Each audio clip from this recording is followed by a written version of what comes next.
The boat rental business continues to grow at Smith Mountain Lake, and those that have been around for decades say the newer businesses aren't playing by the unwritten rules.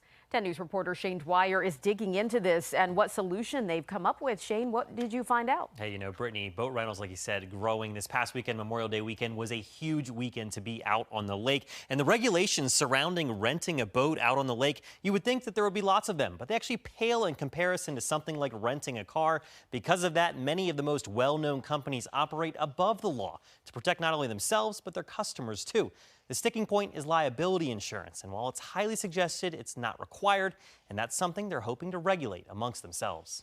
The joys of making wakes on Smith Mountain Lake used to be a Blue Ridge secret, but just ask Ryan Waters of Bridgewater Marina. The times, they're a-changin'. We've been renting boats for 30 years, and it's grown a little bit every year, and again, as long as the weather's good, we anticipate that to stay the same. Yeah, this was actually one of our very first boats. Jeff Prowse knows it too. Like, we bought 4 boats, and this was one of them.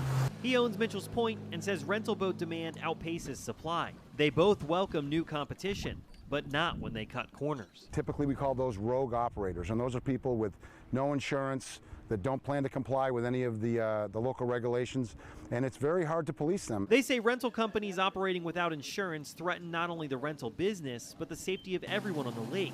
They've formed the Smith Mountain Lake Boat and Water Sports Rental Association to help and want people looking for these signs. Insurance isn't a legal mandate to offer rentals, but it is to be a member of the group. Keeps both our customer base and the people on the lake who are not renters in a situation where rental boats are not an issue. They're an augment to what goes on here. Prowse says rental companies at the lake have been like an informal fraternity, but times change. They'd rather prevent the worst instead of reacting to it. Especially when it comes to the boating safety and the insurance.